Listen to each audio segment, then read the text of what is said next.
Eu queria ser como Lúcia, mas acabo sendo como Eustáquio. Oi, Ser, tudo bem com você? Eu sou a Ana Vi e hoje a gente vai falar sobre o Peregrino da Alvorada.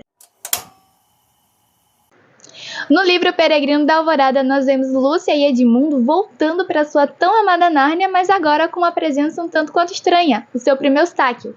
Para você que nunca ouviu falar de Nárnia, nunca leu os livros ou nunca viu os filmes, talvez seja um pouco confuso para você esses nomes.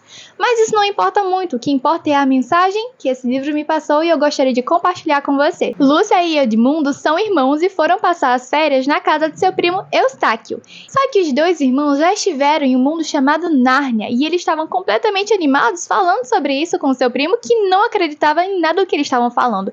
Inclusive, o seu primo, na verdade, era uma pessoa muito soberba, que sempre falava o quanto que ele era melhor, mais inteligente, que tinha aquilo, que tinha isso. Enfim, ele era aquela pessoa bem porre, sabe? Só que em um dado momento, Lúcia e Edmundo são convocados a voltar para Nárnia para mais uma aventura e Eustáquio, que estava com eles naquele exato momento, foi junto, meio que sem querer. Mas em Nárnia as coisas não acontecem por acaso. E na nossa vida, também não. Vemos Lúcia e Edmundo se jogarem completamente nessa nova aventura, confiando que tudo ia dar certo porque eles sabiam quem havia chamado eles. Mas Eustáquio estava totalmente fechado em seu próprio mundo, mal-humorado e não se abria em nenhum momento para poder viver essas novas experiências.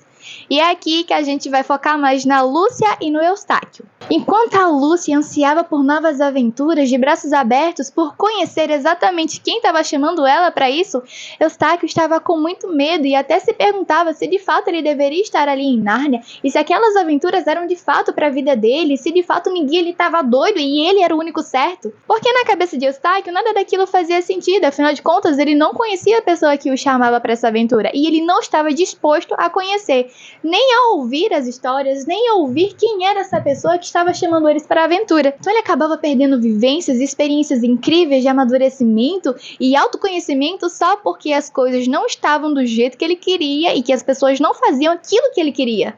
E nós vemos esses três personagens enigmáticos irem a bordo no Peregrino da Alvorada, um navio a qual eles iriam descobrir ilhas desconhecidas e aventuras pelas quais eles precisavam realizar algumas missões. E em todo momento, Eustáquio sempre enchia a boca para falar mal das pessoas, sempre murmurava e reclamava e dizia que ninguém ali era capaz, que ele era o mais inteligente, que todo mundo ali era meio bobo.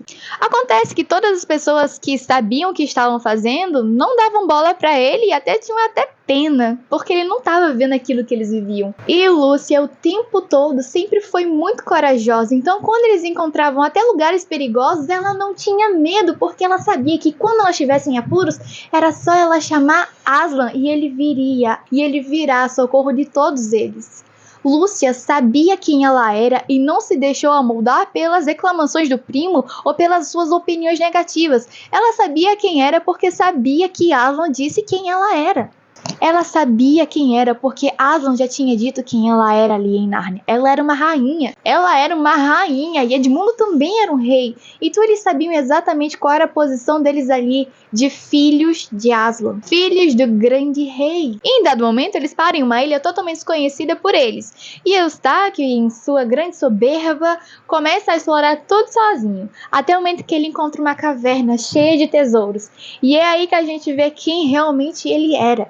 Porque naquele momento ele resolve se esconder ali para não partilhar o tesouro com as outras pessoas. Então vemos que na verdade aquela caverna estava guardada por um dragão, que na verdade era uma pessoa que também caiu na mesma armadilha que Eustáquio. Era uma pessoa que ficou apaixonada pelos tesouros e se deixou levar tanto que se transformou em um dragão. E Eustáquio cai na mesma maldição e se transforma em um dragão por conta da soberba, porque não se deixou amoldar pelo ambiente, porque não quis conhecer aquilo que era Nárnia, porque não quis dar ouvidos. E ele só consegue voltar a ser um menino quando ele se encontra cara a cara com Aslan. E é aqui que eu queria que a gente refletisse sobre uma coisa. O afeto, ele tem dois lados. Ele tem o lado de consolar a gente, de confortar, e ele também tem o lado de afetar a gente. E afeto às vezes pode doer porque aquilo está afetando a gente.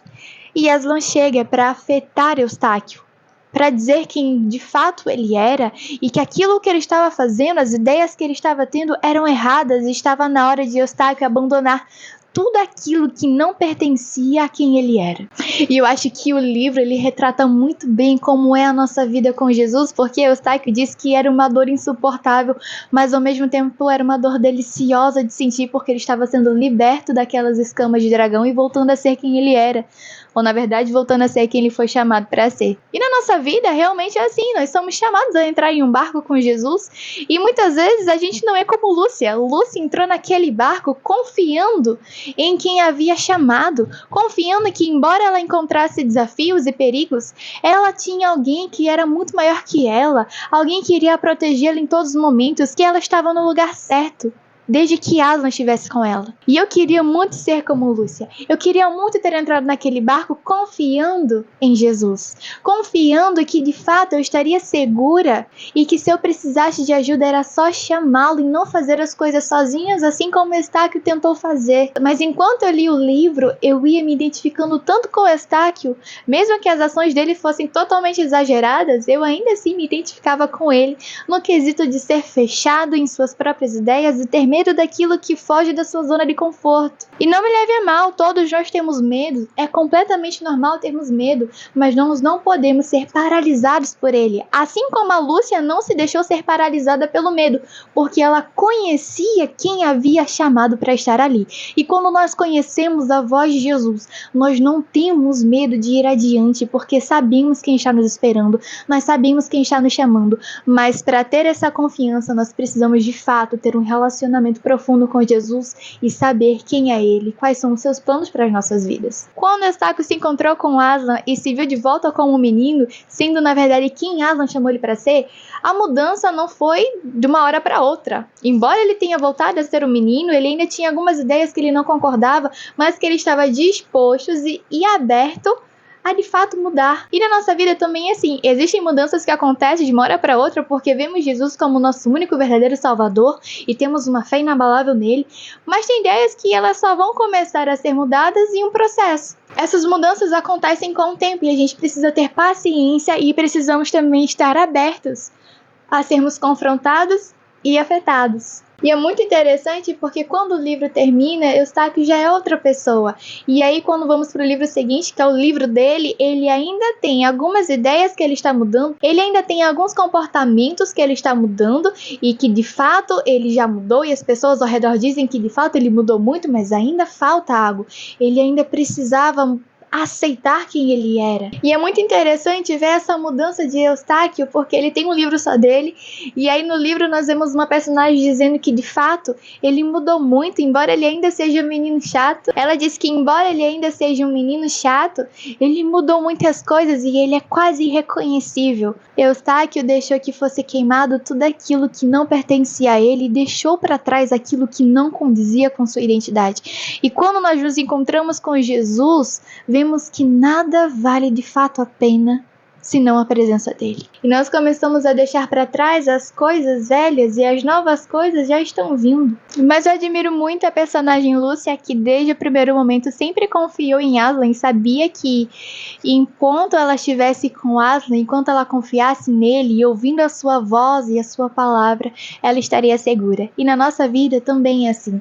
Enquanto ouvimos a voz do Senhor falando conosco, enquanto ouvimos a sua palavra, enquanto ouvimos a voz de Jesus nos chamando, enquanto ouvimos a sua vontade, enquanto estivermos com ele, nós também estaremos seguros. E se em algum momento a gente sair dos seus caminhos e gritar por socorro, ele também nos ouvirá. Eu terminei toda a obra literária de Nárnia e com certeza esse livro me impactou muito, O Peregrino da Alvorada. Eu achei que seria o meu livro preferido, mas não foi. O Menino e Seu Cavalo com certeza se tornou meu livro preferido por conta dos diálogos. E, cara, é incrível ver como que o autor usou a analogia de Jesus em toda a sua obra. E essa redenção de Eustáquio fez eu me enxergar muito nele, porque na minha vida eu também fui como Eustáquio. Mas e você? Você tem sido como Lúcia, que entra no barco sem medo porque sabe quem a chamou? Ou tem sido como Eustáquio, que entra de braços cruzados e não se deixa viver aquilo que Deus tem para sua vida? Para você que não me conhece, eu sou a Ana Vi. Para você que já me conhece, eu continuo sendo a Ana Vi. E eu te vejo no próximo vídeo.